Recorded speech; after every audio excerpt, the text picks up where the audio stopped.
All right, guys. Oops, sorry. So now, there are going to be some differences here between being an individual vlogger and perhaps a brand or a business that creates a vlog, right?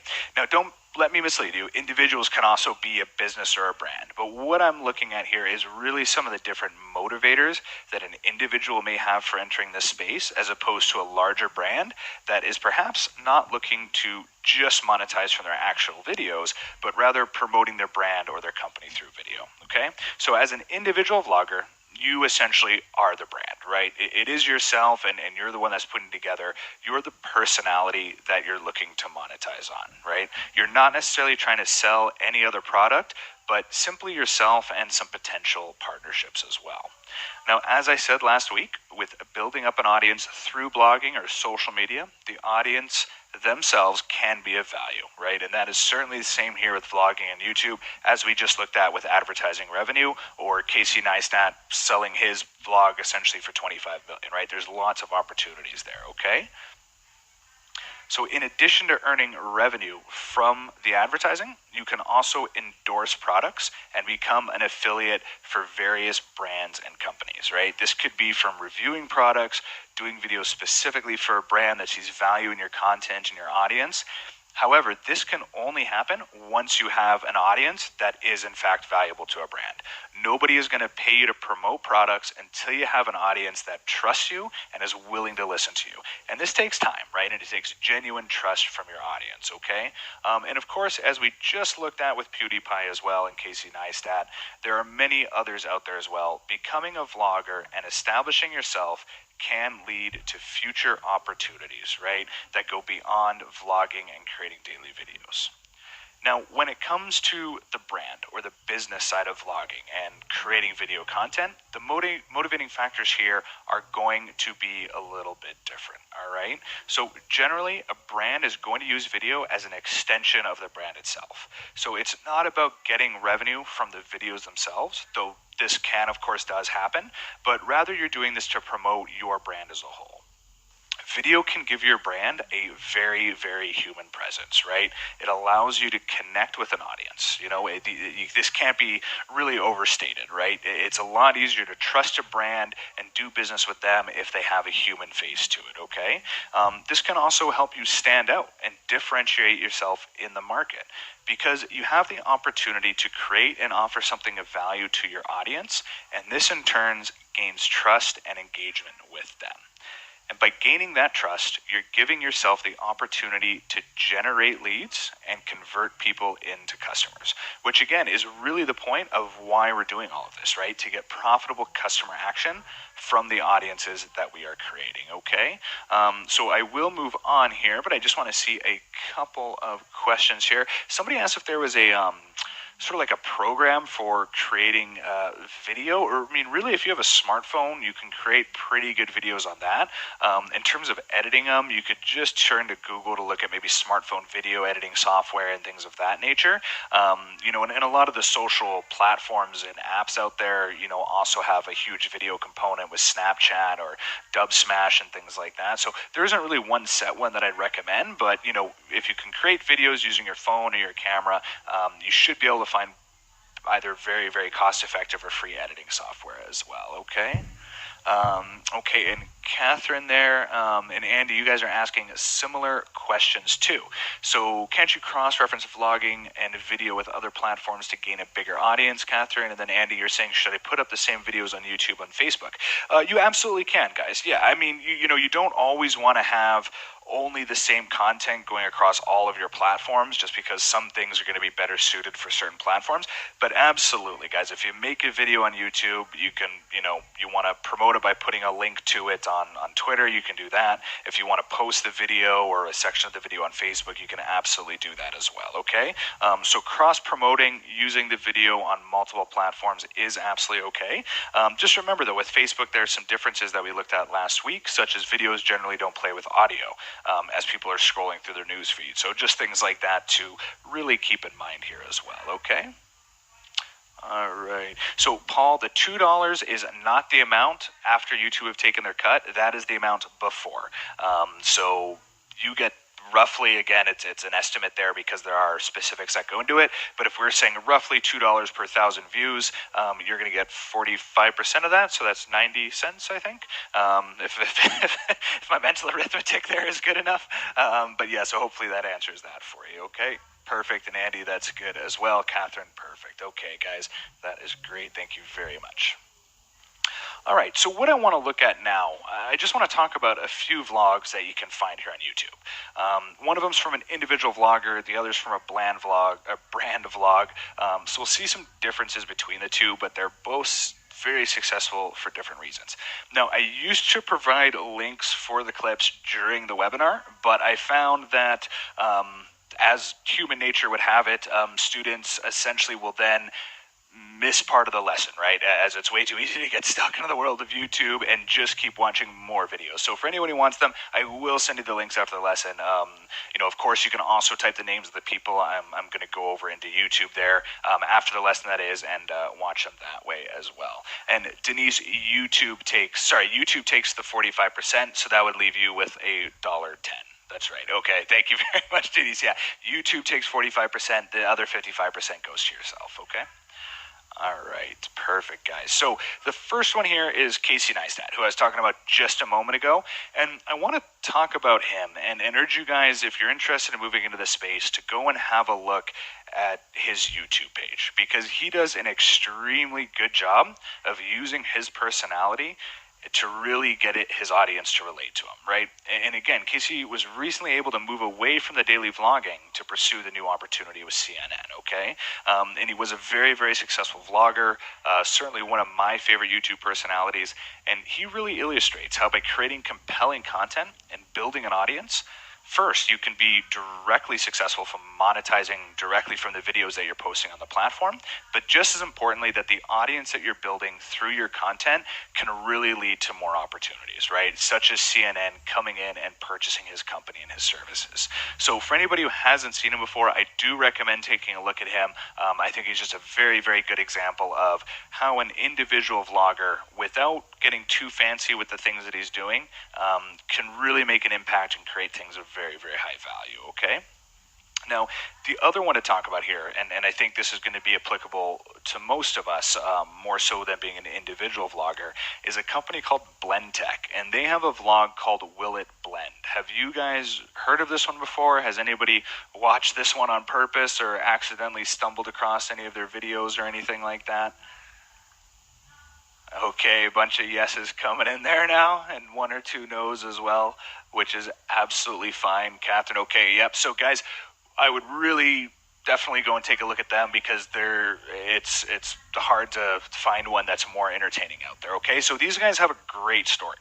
The guy who started Blendtec, Tom Dixon, he comes from an engineering background, and he wanted to engineer and build the best possible blender he could and really come out with the best quality product. He figured if he could build the best blender on the market, that of course people would want to buy the blender and it would sell itself. Well, he built the blender, and he did okay in the commercial area working with, high-end restaurants and things like that. But when he wanted to break into the home market and sell this to individuals, it really didn't go anywhere. He really didn't it really didn't take off, okay? But he had the perfect piece of content. He just didn't know it yet. Tom would often try blending different things in his blenders to really test them and make sure that they wouldn't break when blending tougher things, basically. So, he would throw wood and metal and bricks and marbles and things like that in there. Well, they brought in a marketing guy who basically caught wind of what they were doing and said, let's film this, and they put it on YouTube. And I don't think Tom at the time even really knew what YouTube was, but the videos went absolutely viral, right? They now have this whole series of Will It Blend videos, and the combined series of videos, I think, have somewhere around 300 million views on YouTube at the moment, right? And of course, along the way, they sold a whole bunch of blenders in the process as well. Now, they have merchandise based on the videos that they sell. They have tons of engagement with people commenting on the videos, asking them to blend certain things. things. And you'll notice as well when you go to the page, they have a great deal of Apple hardware that they blend, oddly enough. And they'll do episodes and big events, such as blending a Transformer toy when the movie was coming out, or football helmets around the Super Bowl and things like that. So it's a good example of how video and creativity can take your business to the next level. The amount that they spent on marketing to get all of this going was around $50. Okay, Shane, you're saying there, yeah, they branded a Blick. Mickle, that one's been around for quite some time. Andy, you've seen it, but you don't really like it, and that's absolutely fine. And like it or not, it did lead to a lot of success for them, and they certainly made a lot of money off of it as well. But yeah, with everything, it's not always going to be for everybody, okay? But when you guys get a chance, do have a look at them. Pretty interesting stuff, and again, at the time, pretty revolutionary as well for the market and the industry that they were in as well. All right, guys, so that brings us to the marketing side of video, right? And more specifically, content marketing on YouTube. So there are two main things that I would like to talk about here. One of them is called the 3H strategy, and the other is the 3C framework. So we're going to go ahead and go through those here. So the first one is the 3H strategy. Now, this is actually a guideline from a marketer handbook that YouTube themselves created and released a few years ago. So this is information that we're getting directly from the horse's mouth, so to speak. So in this guidebook, they talk about this 3H strategy and what it stands for. So we have hygiene, hub, and hero. And what this relates to is the type of content that marketers and content creators should be focusing on and dividing their strategy amongst as well, okay? And I'm going to go through each one of these here quickly and cover really exactly what they mean, and also where and why they should be used as well. All right. Okay, so the first component of it here is the hygiene category of the 3H strategy. Now, a really good way to think of this section, I know that the first H stands for hygiene, but think of videos that are going to be helpful or how-to videos, right? You will see lots of brands out there that create how-to videos. A simple example that I came across is a plant nursery doing a simple video to tell people how to turn their hydrangeas blue. It was a short video. It was simply a member of the nursery explaining how to do something. Because this is the type of information that people may be looking for, right? So they're asking YouTube a question, and if you have a video to answer that question, then they may just find you. So this is based around active audience searches. So what you're doing is you're pulling that person in to be a part of your audience, right? So hygiene has a pull factor. They're searching for you, they're finding your content, you're pulling them in that way. So these types of video posts should always be relevant. As someone searching for how to turn your hydrangeas blue today and someone searching for that a year from now will both find relevance in the video, right? This is something that we call evergreen content, which means it's relevant now and it will be relevant in the future as well. How-to articles and videos are really, really good example of this. And with this, you're trying to capture the intent of your audience, right? And you're answering questions that can be found through popular search queries. Next week, I'll look at it a little bit with Google Trends in terms of using that for keyword management. And they also have a section on YouTube as well where we'll look at popular search queries there, okay? Now, the second part of the strategy is what we call the hub content. So according to YouTube, this is the content that you develop regularly to give a fresh perspective about your brand and your audience. So with hub content, you're going to start pushing information to your audience, right? So the hygiene content, things that are helpful or educational, how-to, it pulls them in as a member of your audience. Then the hub content starts pushing information back out to them. And the content that you're pushing, again, it needs to be relevant and it needs to be valuable, right? You're creating content that is going to talk to the passion points of your audience. This is where you want to start showing the personality of your brand and your tone of voice, right? You're trying to establish a connection with the audience that you're building. Essentially, this is where you're telling your stories to them. And you also want to be actively promoting this content, right? The first H, hygiene content, is really answering people's questions. So the idea is to get them to find you. But hub content, here you're reaching out to your audience. So you'll want to promote these videos and post across the platforms that you manage. So that goes back to a little bit about what we were saying with cross promotion and leveraging your other social networks. Absolutely, right? So with hygiene, people are typing things in, they're going to find you. With hub is where you're actively engaging back to them. Now, the third one here, right, for hero content, what we're doing is we're thinking big. So this is not your regular programming or videos that you would commonly post. These are going to be events that you plan for. And it could be things like a live streaming event or a webinar or hosting something that you then capture on video. Right? This could be done as a cross promotion with another brand that you work with. You know, if they're intended for a large audience where you get to push your brand, they get to push their brand. These may be based around cultural events such as the holidays, major sporting events. Again, the Super Bowl comes into mind with the Blendtec videos, right? That one just happened. And, you know, these are not things that you would come straight out of the gate with, but rather something that you would look at doing once you have an audience, okay? Because, guys, you need to create a buzz with hero content, right? It's something that you get in front of and plan and promote leading up to the event. A good example here of hero content would be Red Bull, right? So a few years ago, they sponsored the daredevil Felix Baumgartner to jump from a helium balloon from almost 130,000 feet. I think that was back in 2012, if anybody remembers that one. But Red Bull was the main sponsor of a man going up to the stratosphere and free falling and eventually parachuting from a helium balloon, right? So it was a huge event, and they actively promoted it well in advance. It was not just creating the content and posting it after. Obviously, guys, we all don't have the means that Red Bull has, or at least very few of us do, but it's a good example of hero content, right? Yeah, perfect, guys. And I know there's some questions coming in here. I'll see if I can grab a couple of them. 3H strategy, they're meant to be complementary because they should collectively help your business.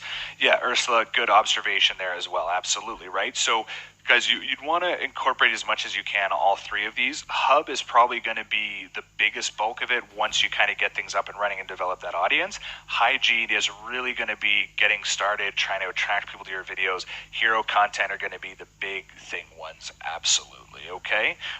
Perfect. All right, guys. A really, really great example here of a brand actually that creates really compelling content that's desired to engage with their brand is Purina Puppy Chow. I don't know if you guys have seen this one. They created a series of videos that they released called Puppyhood, which is basically about a guy who adopts a puppy but doesn't really have any idea of how to take care of it. So I know last week when we were talking about Facebook, I said don't always post the pictures of the puppies, but in this case, well, it makes sense. So just another good one to look at to see the types of things that successful brands are putting out there. In each video of the series, the new puppy owner, he struggles with, you know, a certain aspect of raising and training an energetic little puppy running around, but he usually gets to a point by the end of the video where he realizes the dog is hungry and he needs to feed it. And that's where the Purina Puppy Chow enters. So what they're doing is creating content that their potential audience, in this case, people who own puppies, can relate to, right? And they make it fun and entertaining, but they still deliver their message without really being in your face about it, right? And from looking at our 3H strategy, right, I think that hygiene is pretty self-explanatory in terms of creating helpful how-to videos, and the hero content is pretty clear when looking at the big picture or the big and special events. But that middle section of hub content, that's really where brands can establish themselves, okay? So I just wanted to recommend this one as a video for you guys to take a look at as well. If you go to YouTube, type in Puppyhood, you'll get the whole series of videos there. Okay, so what we want to look at now, as we've just covered the three types of content that can be created with the 3H strategy, we now want to look at something called the 3C framework. And this is all about creating and getting the video content put into those three avenues of hygiene, hub, and hero. So with the Triple C framework, we have create, collaborate, and curate, okay? So these are going to be the three main options in terms of getting and creating video content that we could be using. So when we look at the create one, it's pretty straightforward, right? This is going to be the content that you yourself or the brand create. You know, you're actually creating something original and you're publishing it. This is going to capture the tone of your brand, and really this can fall into any part of the 3H strategy as well, of course. You're ultimately creating content that is designed to entertain and engage with an audience and really get attention as the original creator of the content, right? This is where you as a brand are creating what you are all about and putting your originality and your creativity into things as well. So the next one here is collaborate. So this is really where you may work with another content creator in order to do something together. All right, so where we'll see this the most is with influencers. So if you're a brand and you're looking to engage a wider audience, you may collaborate with an influencer in your industry in order to create something that can be posted on your channel as well as the channel of the influencer. For example, if you're bringing a new clothing line to the market and are creating videos around that, you may team up with an influencer in the fashion industry to create a video or a series of videos that would benefit you both, okay? And with these, you're broadening your relevance by reaching out to a new audience through really whoever it is that you're collaborating with, right? Whether it's an influencer or another brand, whoever that may be. Ultimately, you're doing this to gain new fans as well as create content for your existing audience as well. And it is also allowing you to cross-promote with someone else, right? And for them to cross-promote with you.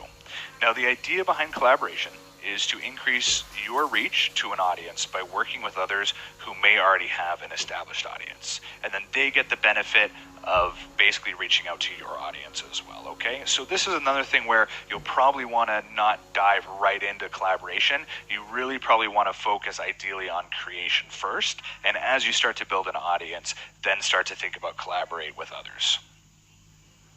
Okay, then we get into the final C of the framework here, which is curate, okay? So this is similar to what we talked about with curated content in general last week, right? However, here, when it comes to video, it gets a little bit more specific. So we want to be looking at things like user-generated content, right? These are going to be things that you get your audience involved with, essentially with what you are doing, and actually get them to create content for you, right? And you can then turn that into curated content. We are going to talk a lot more about user-generated content in lesson 8, so we'll go into that when we get into our sustainable strategies. But this is coming again from Google and YouTube, so I want to make sure that I'm giving you guys the information here as well, okay? And an example of this would be Apple, right, where they get people to submit videos that they made with the new iPhone, right? They're essentially getting their audience to create and submit or publish content that Apple can really then use for marketing purposes. So in addition to getting curated content, you're also increasing your engagement and getting people involved, okay?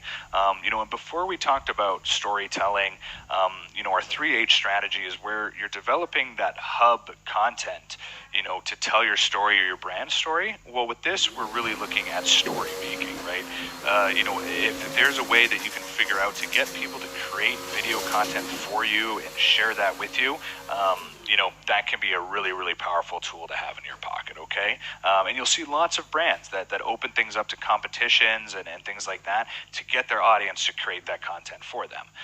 So guys, does that for the most part make sense about the 3H strategy and the 3C framework? I know it's quite a bit to go through fairly quickly there, but obviously you'll have the notes and the slides and everything, but does that all add up for everybody for the most part? All right. Perfect. Everybody's saying yes there, Mikhail, Catherine. Okay, awesome, guys. And of course, any questions, guys, at the Q&A, we'll tackle those. You can always email me as well, but it seems like it's adding up for everybody, so that is absolutely perfect. All right. Okay, guys, so the last kind of thing that I want to talk about here tonight is viral video, right? And getting our videos to spread across the internet from one user to another. And we looked at it in our very first lesson. You can't base a marketing strategy around the idea of going viral because really there's a certain amount of luck that goes into something being or going viral. And it does have to do with the quality of what you're creating as well as the timing. So today we looked at a few tips when it comes to marketing through the medium of video, but I also want to show you guys a few main points that will help video content go through viral as well, okay? So Unruly, this is a little bit of information from the Harvard Business Review and Unruly. They're a marketing technology company that did a study based on the motivating factors for why someone shares a video online, right? And that's what we're trying to get them to do, is share our content. So these are the 10 main motivators for why someone might share a video. So first, they want to see what their friends think. They're looking for an opinion and for somebody to give them feedback on something that they've shared as well, okay? They also want to connect with their friends and their network through a shared passion, right? So they'll share videos because they believe that other people have similar passions to them and they want to share it with those. They also think it will help them be more social in real life, right? Sharing things online will help them socialize with friends offline. And that happens all the time where I'll get a funny video from somebody and then they'll call me and say, hey, did you get my video? Or the next time I see them, they'll say, did you see that video I sent you? So absolutely true there. All right. Sometimes people will share videos because they think it will actually be useful to their friends or their network. So we call that a social utility, saying, my buddy Mark will benefit from this. I'm going to share it with them. Or they could simply be a cool hunter, right? Which means they want to be the first person to tell their friends about a cool new video that they saw. It can also be to demonstrate knowledge of a subject, right? So demonstrating that authority. Zeitgeist is a big one. So what we mean by zeitgeist is really the timing and the trendiness, right? Things are more likely to be shared if they're about a trending topic, okay? Starting an online conversation is a motivator. Many people would like to be responsible for getting a conversation going. This is when people find that if video says something about themselves as well, they are likely to share it. So self-expression is another big one. And number 10 there, this is people share content if they feel it's for a good cause and that they can help by spreading the word. So you'll get charities if they're creating good content being shared, or any type of good cause, fundraising, things of that nature. People are looking for donations for a good cause. You'll get a lot of content shared that way, not just videos, but we've all seen the emails as well that work this way too. So these are habitual factors that go into why people share a video in terms of their social network and what they hope to get out of it or what they hope to add back to the network. And as you can see, for the most part, people are going to share content and ask others to watch it, usually for, I suppose, somewhat selfish reasons, right? They want to be cool, they want to be in the know, or they want to show something that they have found, all right? And this goes back to human beings, in nature, we're looking for easy ways to do things, all right? And this is absolutely no different, okay? So I just wanted to touch on those a little bit for us. But in addition to the social motivators that people have, which will make them want to share a video, we also have the emotional factors that go into it, right? And what we said right from the beginning is that we need to offer something of value. Now, from the same study that gave us the motivators, they also compiled the top 4 emotional responses that people offered in terms of viewing videos that they have shared or have went viral. Okay, so we have warmth, happiness, humor, and surprise. So although there is no secret recipe that will guarantee something goes viral, these are some good points to keep in mind, right? People are looking to feel warm and happy or get a laugh out of something, right? And often if you can surprise people, that will also stir an emotional response from your content and will make them much more inclined to want to share that with other people. If you surprise them, they might want to try to surprise somebody else, okay? So those are going to be really the emotional responses that might dictate why and how much or how often something is shared. So with that in mind as well, right, about what motivates people and what resonates with people, there are also 6 points here that I want you to remember when creating content in the hopes that some of it may go viral. Now, we're going to look at this whole concept in more detail in the coming lessons, but I do want you to have a sense of some of the components to viral content here. So the first one is be short and sweet. And what we mean here is not the same thing for creating all content, right? This is particularly for things that have the potential to go viral and looking at video specifically. You will lose half of your viewers by the end of the first minute of a video most of the time, right? So make sure you're creating a video for that 140 character generation where we have shorter attention spans.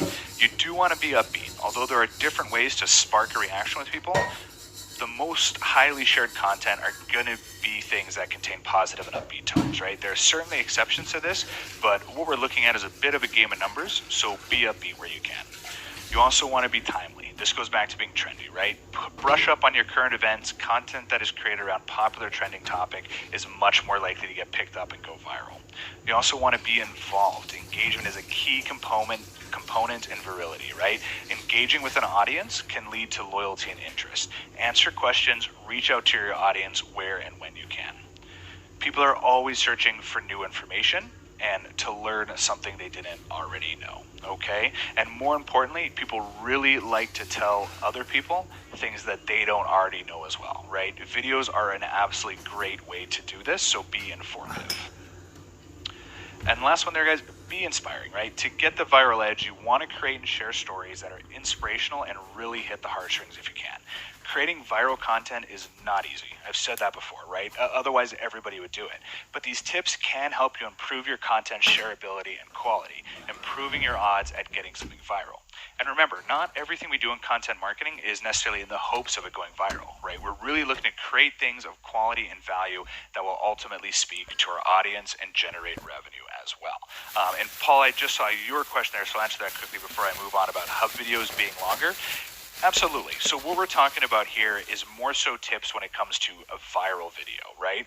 If you're creating hub content for an established audience and things that are informative and valuable, absolutely it can be longer, especially when you look at vloggers and you look at people who, are successful in this space. Many of them will have certainly longer videos, right? And they're really, really good videos. However, those aren't going to have the same ability to go viral, okay? Because it's not so easy to share a 10-minute video. It's a lot easier to share a 45-second video, if that makes sense. So everything has its place when you're developing content and everything. Absolutely. Do what you need to do to make it good. If that means it's going to be longer, nothing wrong with that. It just doesn't have the same viral ability that short and sweet does. So I hope that answers your question and kind of makes sense for you there, okay?